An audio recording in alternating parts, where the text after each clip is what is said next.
ઘણી બધી વાતો હજી તો સંગીતમાં આપણે આનંદ કરીએ છીએ, અમે વારા પરથી મોજ કરાવવા માટે આવ્યા છે કરશું, પણ મને વાતોનો પણ હું થોડો માણસ છું, થોડો થતો એટલે મને ગાયા કરું એ પણ જરૂરી છે બાપા. પણ આઈને જ મને મહેસમામાં સરપંચે જે થોડી વાતની ઝાંખી કરાવી એને થોડી આ ટીમ્બે આવ્યો છું ને યાદ ન કરું તો મને મજા ન આવે. યુવાનો પણ અહીં ઘણા બેઠા છે, આપણી અભિરાત આપણી ખમીરાત જેણે જેણે બલિદાનો આપ્યા છે એને આપણે ભૂલશું નહીં ને, એટલે સુરવીરો હજી અવતાર લેતા રહે ને જોગમાયા છે એ પણ આપણી હારે રહે. એટલે કહેવાનો અર્થ એ છે કે જે ટીંબે હું ને તમે બેઠા છે વીરા ગામના ટીંબે હું તમે બેઠા અહીંયા બનેલી વર્ષો પહેલા બનેલી ઘટના એના ઉપર થોડો પ્રકાશ પાડું તો એ વખત જૂના જમાનાની વાત હતી. આજ પણ આ ગામડાઓ જોઈ તાવા લાગે એ વખત કેવો હોય છે ને, એ વખતે એક અડીખમ આયર પોતાની જમીનને ખેડી ધરતીના કાળજાની માથે હળ આંકી જમીનમાં વાવી અને પોતાના પરસેવાનું પોતે ખાય, ઠાકરનું ભજન કરે, જોગમાયાનું ભજન કરે, જગદંબાના માં હરસિદ્ધિના જેને કહેવાય ધૂપેલિયા હાંજવાર ફેરવતો હોય છે એ અડીખમ આયર, અને પોતાનો આનંદ પોતાની રીતે જીવે, મોજ મજા ભજન, અને પોતાની વાડીએ હાથીડા જોડેલા છે. અને બરાબર એમના ઘરેથી આયરાણી છે, એની પવિત્ર આયરાણી એમનું ઓઢણું ઓઢેલી એવી જોગમાયા જેવી આયરાણી ભાત લઈને આવે, પણ એની હાલમાં ચાલવામાં આજ કઈક જુદવાળો દેખાતો હતો. એટલે આમ છેટેથી આયરાણી હાલે આવે ત્યાં કીધું કે આયરાણી આજ કેમ આમ હાલમાં ફેર લાગે છે, આજ ઉતાવળી કેમ હાલે છે? એટલે કીધું કે ગજબ થઈ ગયો આપણા ગામમાં આજે. એટલે કીધું શું એવો ગજબ થઈ ગયો? તો કે વિધર્મીઓ લૂંટારાઓ છે એ આપણા ગામની ગાયું થણ વાળી અને જોયા ગયા છે, માવડીઓને વાળી ગયા, ગાવડીઓને વાળી ગયા, પણ એક ખેડૂત તરીકે રહેવા વાળો એ આયર જેનું નામ દાનાભાઈ હુંબલ, દાના હુંબલ, એક ખેડૂત તરીકે જીવવા વાળો માણા, હાથીડા હાંકી અને ધરતીમાં ખાવા વાળો માણા, પણ એને જ્યારે કાને વાત પડી કે ગાયું માતાજીને દુશ્મન લૂંટારા વાળી જાય છે અને મૂછડિયું મળી ફરાક ફરાક ફરક મુસળિયું થવા વાય ફરકે મુસળિયું અને રયણ જબુ કે દંત જોઈ લ્યો પટોળા વાળિયું. આ તો લોબડિયાળીનો કંથ વીરભદ્ર નામનો ગણ જેમ હોય શંકરનો એવું રૂપ મીંડું આયરનું થવા. અને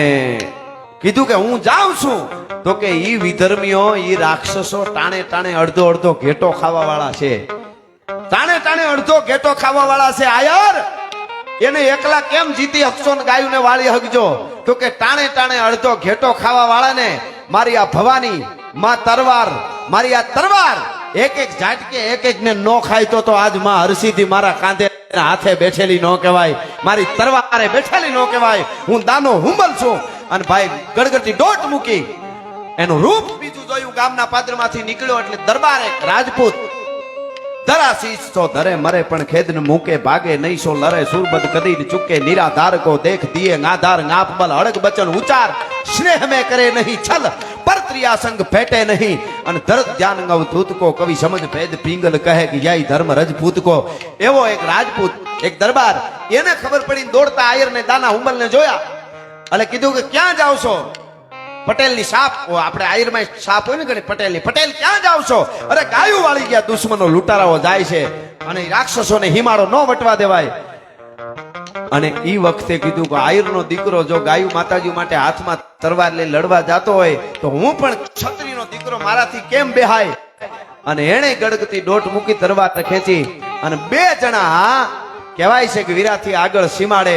ગાયુંનું ધણ વાળી અને લઈ જતા લૂંટારોને આંબી ગયા, પડકારો કર્યો. એટલે ઓલાએ કીધું પાછા વળી જાઓ, ઘેરે બાયું રાહ જો હે, તમે બે જણા ને અમે આટલા. અને ત્યારે કીધું તું કે તમે ગમે એટલા હો પણ આ તરવારને ઝાટકેથી માવડીઓને પાછી નોવાળી તો વીરાની ધરતીનું પાણી લાજે, ભલા માણસ આ ધરતીનો ટીંબો લાજે. અને હાવજ બે લાગણા હોય એમ ખાબકા.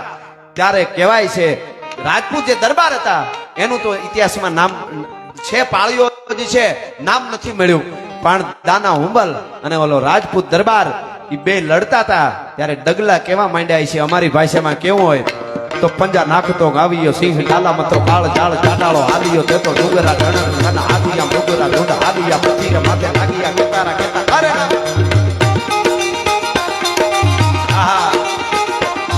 પંજા નાખતો તો ગાવીયો સિંહ કાલામાં તો કાળ જાળ કાટાળો હાલીયો તે તો ડુંગરા ટણકના હાથિયા મુગરા ગંધ હાથિયા પથીરે માથે લાગિયા કટારા કટા કારે ના પાડા બુહુરીને ટાળો નથી કોટ બાળો કોટ બાળો કાળ નસા મોટ ટાળો પરંતુ હુકાળ આતે પાળ કીકરાળ કાળ હંદો જાણે કાળ ચૂકે નહીં એક થાપે હાંધિયો શિકાર કરાળો રોશના ધરે ભૂલથી ના ભરે પાછો લાગણો હોય તો કદી ખાઈ ના અખાત છતરી પેતરો બાંધી કરે ના શિકાર કદી અટંકો ફેફરા ફાડે કેહરી અવાજ અટંકો ફેફરા ફાડે કેહરી અવાજ થાય છે કે દાના બાપા ઉમલ અને ગ્રાહીઓ રાજપૂત ઈ બે લડ્યા અને લડતા લડતા લડતા બે જણા ઓલા એટલું મોટું ટોળું હતું એના ઉપર ભારી પડ્યા કેટલાના ભોડા રેડવી નાખ્યા કેટલાને ઘાયલ કર્યા ઓલાને ખબર પડી આ તો બે શંકરના ગણ જેવા લાગે છે કાળની દાઢ જેવા લાગે છે આ આયર અને આ દરબાર ભાગો ભાગો ગાયું નથી વાળવી એ ગાયુંના ધણને પાછું વાળ્યું અને પોતાને થોડા થોડી ઈજાઓ થઈ ઘાયલ થયા પણ એમાં બહુ ફેર ન પડ્યો એ પાછા જ્યારે વળ્યા ને ત્યારે ગાયુંના ધણને વાળી અને પછી યુદ્ધના મેદાનમાં લડવાથી આમ પુરાતન એટલું બધું ચડી ગયું એટલે ઝાડવાને છાંયા બે બેઠા સુરવીરતાની વાતું મીંડાણી બે ભાઈબંધોને અને થયું કે આજ આપણે માતાજીને બચાવી લીધી એનો પોરહ છે એ પોરહમાં બે સૂંગી હળગાવી અને સૂંગી પીતાતા ઝાડવે બેઠા બેઠા પણ લૂંટારાઓ જે હતા એ બહુ કવાજી હોય એનું એક ટોળું ગાયુંને હાકીને જાતું હોય તો બીજા આડાવાળા ટોળે ટોળે ટોળે હતાયેલા હોય એ હતાયેલા જે લૂંટારા બેઠા હતા એમણે બંદૂકના ભડાકા કરી અને બેયને ગોળીએ દગો કરીને ગોળીએ દીધા એ દાના બાપા ઉંબલ અને એ દરબાર બેય ગાયુ માતાજીને વાળી લીધા પછી દગાથી બેયના જીવ બે ગુમાવ્યા શહીદ થયા પણ આજ પણ હિમાળે મને મામા કહેતા હતા સરપંચ સાહેબ મહેશ મામા એના બેયના પાળિયા ઉભા છે યુવાનો કોઈ દી તમને માતાજી હારા જ વિચારો આપે પણ થોડું ઘણું આડાવળો વિચાર જો ન કરવાનો આવે ને તેથી આ પૂરાપુરાઓને પાળિયાઓને યાદ કરજો કે જે સનાતન માટે પાળિયા ગામના પાદરમાં ઉભા એને ન લજવવા જોઈએ ક્યારેક ક્યારેક એને દીવો કરીને પૂછજો બાપ હે દાદાઓ તમે અમારા પાદરને હિમાળે ગામમાં બેઠા છો ને એનાથી અમારી સંસ્કૃતિ અમારો સનાતન ધર્મ ઉજળો છે એ પરંપરા અને એ પરંપરા જળવા માટે આવા બલિદાનો દીધા છે અને મારે તમારે કાયમ યાદ રાખવા જો હે ઈ દાના બાપા ઉંબલના અને ઈ દરબારના પાળિયાને પાસે જઈ અને કોઈ કવિ પ્રશ્ન કરે પાધરમાં કેમ ખોણા સિંદૂરે કેમ ગંગા પાધરમાં તમે કેમ ખોડાણા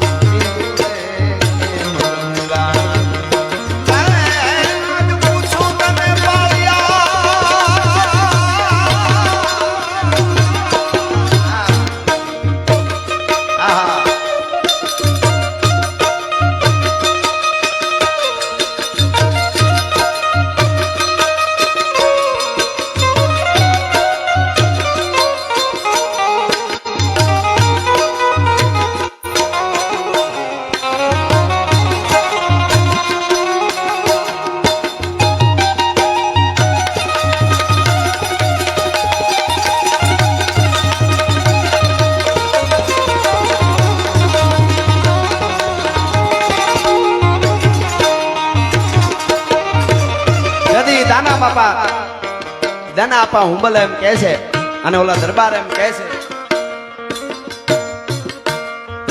હા હા ફરમાઈશ બહુ સરસ આવે છે બધી મને વિષયાંતર ન થાય એ રીતે ધીરે ધીરે લેતો રહીશ કદાચ થાય તો પણ કાંઈક આ રાઉન્ડમાં કાંઈક બીજા રાઉન્ડમાં કંઈક બીજા પ્રોગ્રામમાં બધા ઇતિહાસ એક રીતે ન આવે પણ ફરમાઈશ બે છે બહુ સારી અમને આવતો જાય એ રીતે અમે લેતા રહીશું પણ એ પાળિયા એમ જવાબ આપતા છે તેથી આ વીરા ગામના પાદરમાં ઉભેલા પાળિયા શું કહેતા છે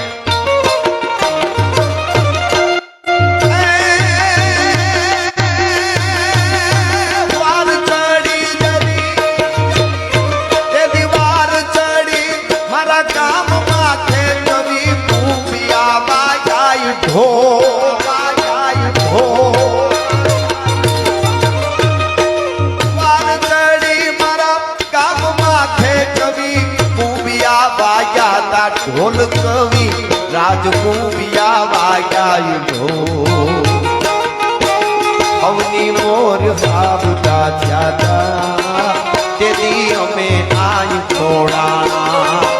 ગાયું હાટું લડવા ગયા તા માટે અમે આઈ થોડા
700 વર્ષ પહેલાથી પ્રતિષ્ઠા થઈ અને અહીં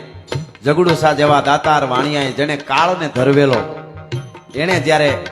અહીંયા પ્રતિષ્ઠામાં હરસિદ્ધિની કરી હોય એવી જોગમાં અહીં બેઠી છે જાગતી જોત. તો એક કડી મને મારું જ લખેલું જગદંબા અમારા મંડળાવાળા સોનબાઈ માં ને એમના ઉપાસક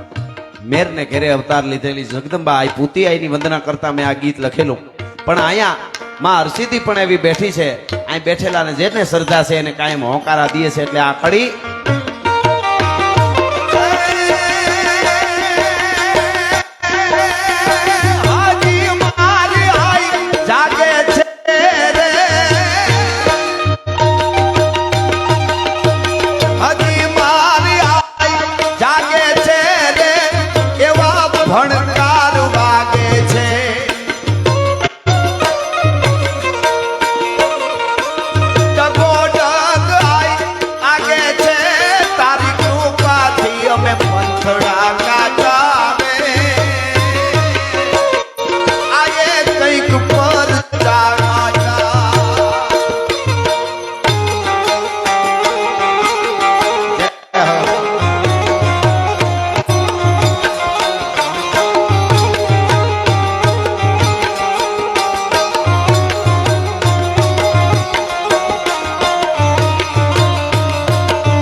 સરસ મજાનું ગીત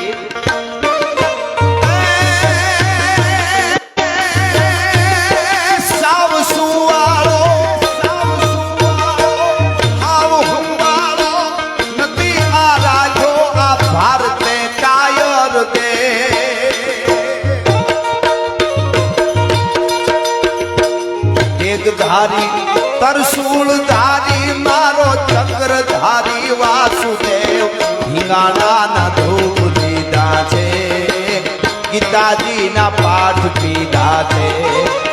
હિંગાણા ધૂપ દીધા છે ગીતાજી ના પાઠ પીધા છે